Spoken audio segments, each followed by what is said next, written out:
Make it clear, in the past, RCV hasn't always been good at collaborating on a number of levels, and we're really trying to improve this going forward into the future, so we can really get feedback from you, our member councils, on what your views are and what your thoughts are on particular issues that we are trying to lobby for on your behalf. And then also the issue of equity. Equity is something that it doesn't matter which member of council it is, we're wanting equitable outcomes that are the same for all councils and for the people that live in these particular municipalities.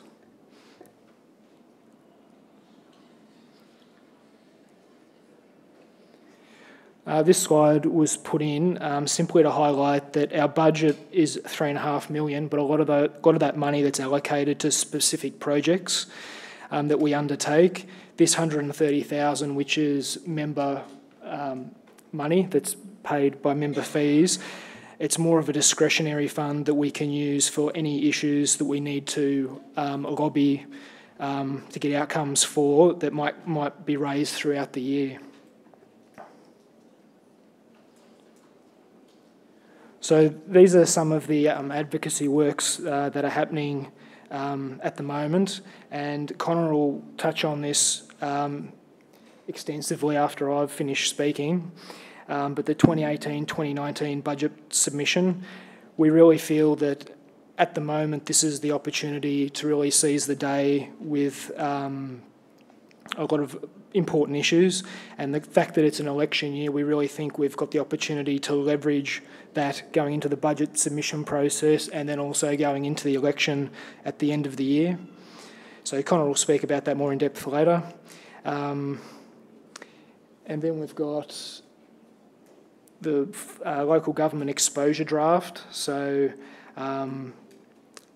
obviously we got a lot of feedback from our different member councils through this whole process, and it'll be interesting to see just what comes out of that. We've already heard about a lot of that already. And then also KPMG report. Graham Emerson has touched on that quite a bit, and also I heard Minister Pulford this morning talking about the importance of it shouldn't matter where you live and what your postcode is. You should have an entitlement to equitable and fair level of services. And I think the KPMG report really has highlighted what a lot of the people in this room have known for many, many years. I've only been on rural councils since the start of last year, but I'll just briefly read out some of the things that the KPMG report highlighted. The report builds on work done by the Auditor General in previous years relating to the financial pressures currently facing councils. The report has been acknowledged in Parliament, and also the acceptance of the importance of rural and regional councils to the livability and productivity of rural and regional communities. And also, I think it's important to note the way that KPMG highlighted what influences council sustainability, and the main areas are capability, efficiency, financial performance and effectiveness. They highlighted social disadvantaged of people that live in rural areas, the acceptance of relatively large service costs per unit, less populated councils spending more per person to maintain infrastructure and maintain services, an ageing population and the issues that can be associated with, health issues such as obesity and alcohol-related issues, digital connectedness, small shires, large and regional cities raise less rates and rely more on external grants. Small councils under stress to maintain infrastructure, issues with freezing of indexation of Commonwealth grants, low working capital levels, and rural and regional councils spending more of their budgets on core services, leaving less for other items. And then page 86 and page 87 of that report I think is important, because it clearly pointed out that not one size fits all when they're trying to come up with solutions for this. So I think it's an important start, and it'll be interesting to see just what happens in the next few months with this whole process. But I think the point is it's firmly on their agenda. And then meetings with stakeholders. We've had the Skills Commissioner, and our chairman told me yesterday that we've been offered a place on their committee. So it'll be interesting to see where we decide to go with that. And that John Stevens, who did a presentation earlier today, he also has had a lot of involvement with them, getting data from them. We've had the NBN, people from the NBN come and do a presentation to us in Melbourne, and I'll extend an invitation if there's anyone here today that has any gaps in their services regarding to NBN. We have a contact, and she's more than happy to send people out to try and resolve those issues in those particular municipalities. We've also had a briefing from VicTrack, and they've gone through a process where they're trying to assess all their assets across Victoria and particular parcels of land where councils may have interest in wanting to use some of those assets and go into arrangements with them.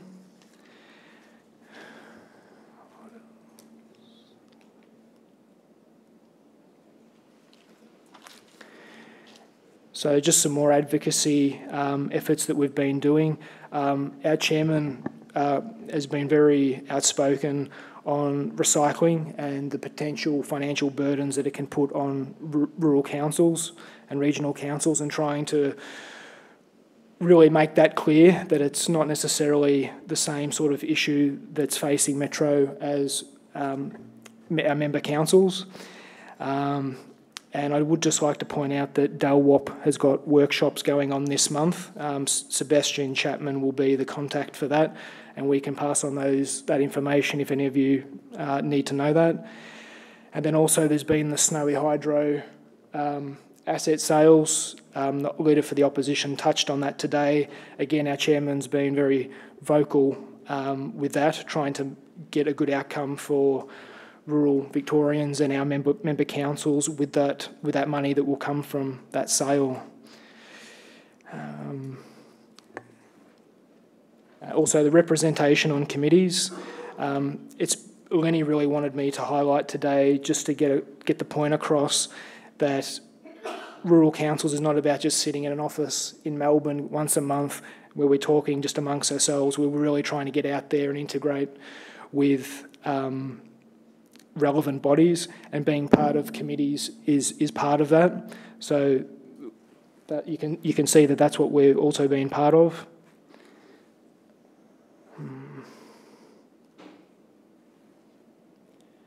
And then finally, Lenny wanted this put in. I think we finalised this in spring last year, but essentially what we're really trying to aim is that, and get across through to the powers that be that eventually determine where we get our funding from, that it's not just us going to them to talk about us as councils have problems, it's the people that live within our municipalities and the effects that different decisions can have on them.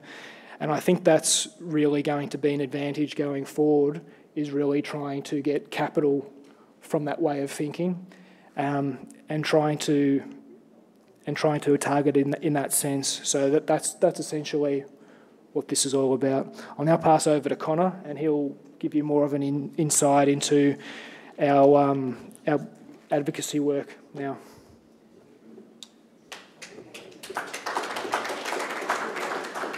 Thank you, Councillor. My name's Connor Parker. I work with the Agenda Group. We've been doing some work with Rural Councils Victoria around developing an advocacy strategy for this year's state budget and leading into this year's state election. And the state budget submission that we produced is in the document pack. I believe you've got it, something with the yellow on the front. So if you look through there, as we chat about some of these priorities, you should notice that they match up. So one of the fantastic things about an election year is it means that we have a real opportunity when it comes to advocacy to really drive home some of the the policies, the priorities that rural councils are looking for. So a lot of the time during, just general government, but also in election years, there's a lot of discussion about what's happening in cities, around what's happening in Melbourne in particular.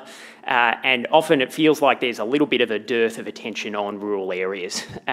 But some really exciting news is that in this election, rural Victoria is going to play a really big part in deciding the outcome of this election. With seats like Ripon, large seats with small margins, places like Bass, Morwell, South Barwon, a large part of this election is going to be decided in rural Victoria. And this budget is a great opportunity for the government to kick off that process, and also this election is a great opportunity for us as rural councils to start having a look at what we are looking to achieve and what we can deliver for local rural Victorians. So when we were considering putting this package together, we had a bit of a look at, what are the kinds of things that rural councils have as a priority, and how are we going to go about asking them for those in a way that is engaging to the government. It's probably no secret that the current government and the opposition as well, to an extent, have no great love for local government. Implementing things like rate capping, sacking a number of councils. This isn't a government that is overly fond of local government. What we can do, though, is take the priorities that matter to rural councils, some of those sometimes particularly high-level policies, talking about things like procurement, and talk about how they affect rural Victorians. Because certainly, in an election year, one thing that all sides of politics are going to care about are rural Victorians. So how do we take some of those priorities and massage them into talking about the constituents that every local government in rural Victoria has? So we come up with 4 broad priority areas with projects underneath those that have significant benefit, significantly important to local councils, but we can tell a story through the framework of how they matter to rural Victorians. The first one of those was talking about rural roads and infrastructure. So in discussion with the RCV board, it was pretty unanimous that we're looking at councils with diminishing rate bases, diminishing revenue bases, but thousands and thousands of kilometres of roads. And it's not, it's not sustainable fiscally for those small councils to keep funding those. But beyond that, there's also a story about how this affects rural Victorians, how this affects their everyday lives. It's not just an effect on a budget for a local council, it's an effect on people taking their kids to school, it's an effect on farmers trying to truck goods out to market. It has massive flow-on effects. So that's a bit of a story that we were able to tell, and through that we came up with some of these key asks. So a Rural Roads Support Fund, similar to the Country Roads and Bridges program and the Local Roads to Market program, so an increase in funding to support local councils to deliver those kind of road upgrades and improvements that are needed. As well as increased funding for Vic Roads roads, particularly those C roads that often fall below what I think anyone would deem as an acceptable level of maintenance, and a Livable Rural Communities Fund, which would have flow-on benefits, so projects that can be delivered in conjunction with roads projects, so footpaths, local plaza upgrades, those sorts of things. And in that document as well, we list a number of examples as to how these upgrades would benefit rural Victorians, how they'd benefit rural communities. So a fantastic example that I keep thinking about is there is a road outside Rainbow, I think, where local truck movements had to be restricted because the road was too thin, it was too expensive to upgrade, and there was significant risk of head-on collisions with local school buses. Those kinds of stories that have a real impact when we're talking about not just fiscal improvements, fiscal management budgets, but about everyday lives, and that's how we kind of brought this priority back. Where am I aiming this clicker? There we go. Another one is smarter service delivery. So with a large number of services that funding and responsibility is shared between state government and local government, so things like crossing supervisors, fire prevention, bushfire track management, again, has a serious financial impact on local governments who have tens of thousands of square kilometres to manage, often of bushfires, something certainly I don't think metropolitan councils have to worry about. But again, diminishing revenue bases. How do we, and often, the CFA is the one who's actually using those, not local councils. So how do we have a conversation about how, these kinds of complicated policies affect rural Victorians?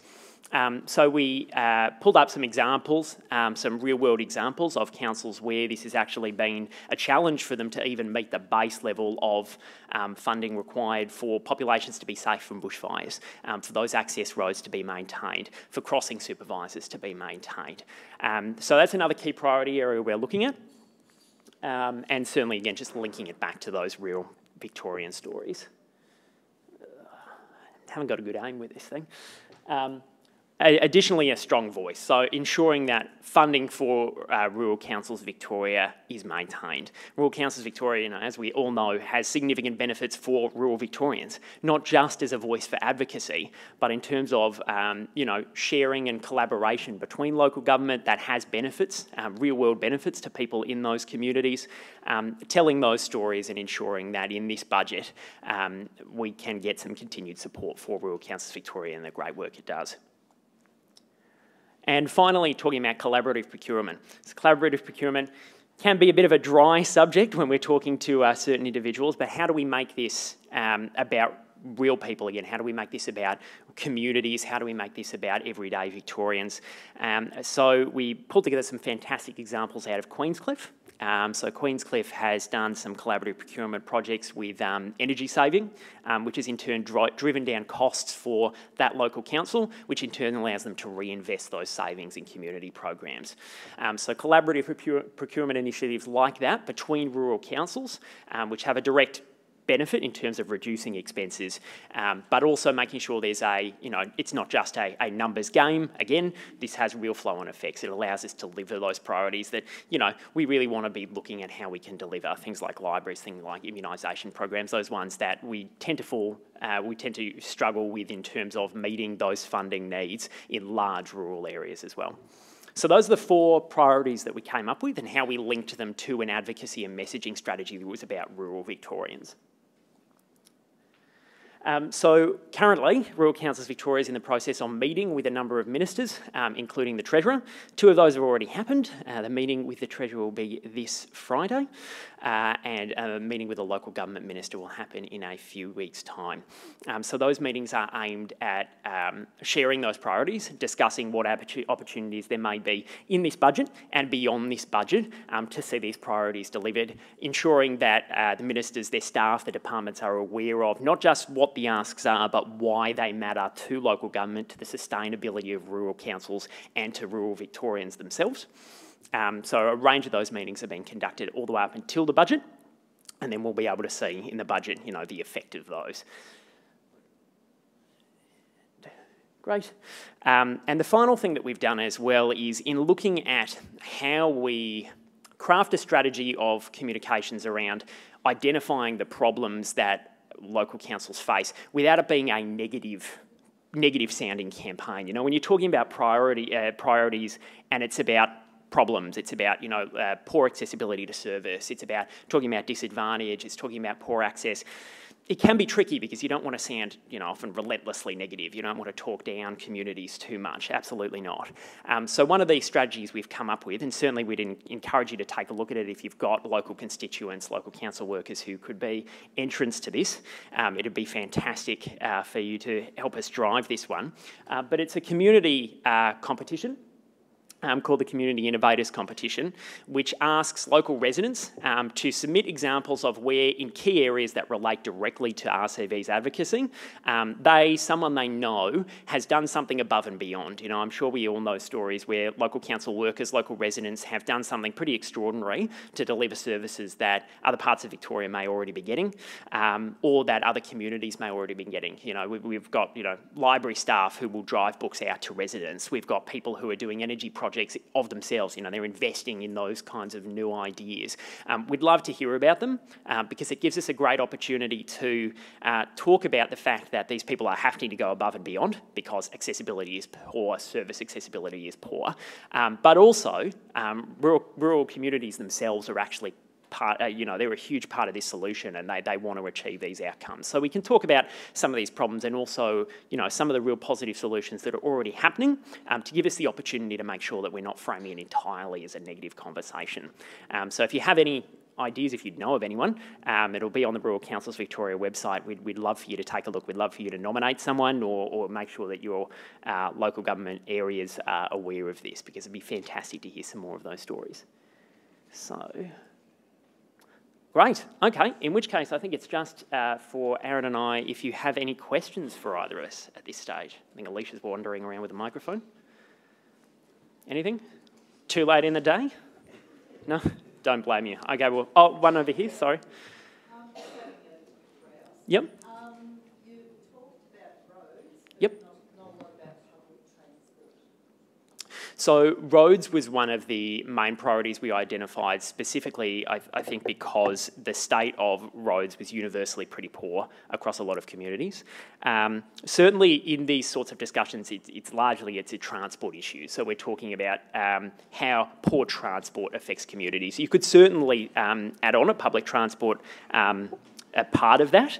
I think at this stage the focus is primarily on roads, but there's no reason that many of those conversations, many of those stories, the data points we're talking about, the things that are in that document don't also relate to public transport. So it's absolutely something that could be included in the messaging in individual conversations that individual councils are having with government. Absolutely, I think it's quite analogous to that.